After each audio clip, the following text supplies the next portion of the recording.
So I was wondering if you could tell us a little bit about what trauma-informed means.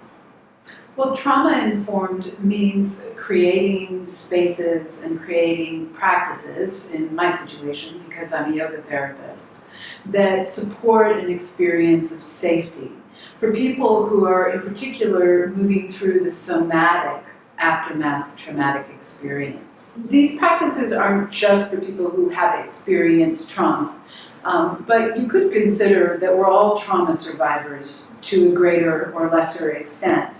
So again, these are practices that are pretty universal and acceptable to everyone. Primarily, what we're looking at is focusing on safety. If you could sum up safety in a sentence or two, what does it mean? So by safety, I mean understanding how to be in relationships with people that really break down power dynamics, that can mirror abuse scenarios for some people. Safety can involve the physical space. Safety can involve what the teacher does or doesn't do. It can involve certain ways of using language, being mindful that language can be triggering for some people. It sounds like creating that environment could be challenging when working with teens, as that's a developmental period where power dynamics can sort of shift, right? If you're not quite a child and you're not quite an adult, and you find yourself stuck in these relational systems, whether it's an educational system or the relationships inside your family, and just trying to find your place within that. So I guess the question would be, how can the adults who govern those systems to a more or lesser degree help cultivate those safe spaces for teens as they move through them? Well, I think that one of the primary pieces is to make sure that teens understand that they have choice. I think that when anybody feels sort of backed into a corner and like they don't have choices, it's pretty natural to push back a bit. So giving teens choice, inviting them to explore one option or the other, as long as what they're doing is safe and it's not disruptive to anybody else in the space, is one way to address teens feeling like, they have a say in what's happening.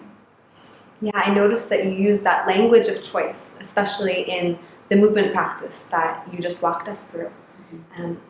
Taking it off the chair or the proverbial mat.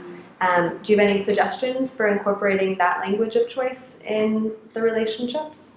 Well, I think putting forward the language of invitation is always a great idea. I mean, whether you're talking about bringing it into an instructional setting or an interpersonal conversation, because choice is an expression of compassion.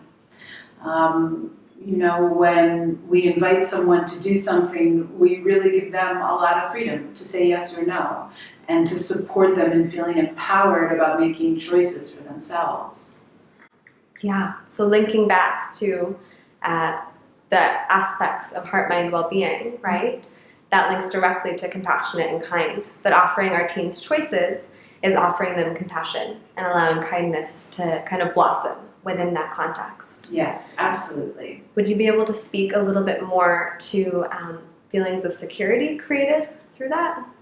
Well, I think that we develop feelings of security in the context of relationships with other people. That's where security gets developed in our really early years and then on through the rest of our lives.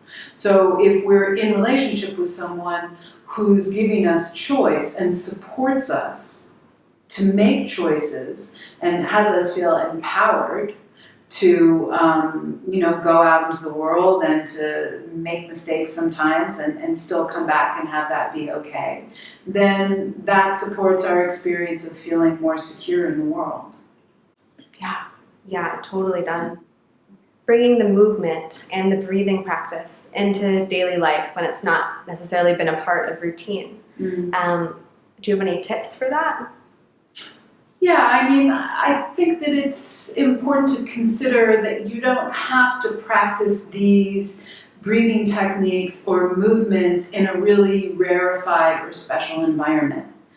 These are body-based practices that you can take a pause in your day within the context of a classroom or an office, maybe even when you're sitting in a park or on your lunch break, and take a couple minutes to engage in. You don't have to be waking up really early and dedicating a large amount of time to these practices in order to have them make a difference. Thank you so much for your time. Any closing remarks?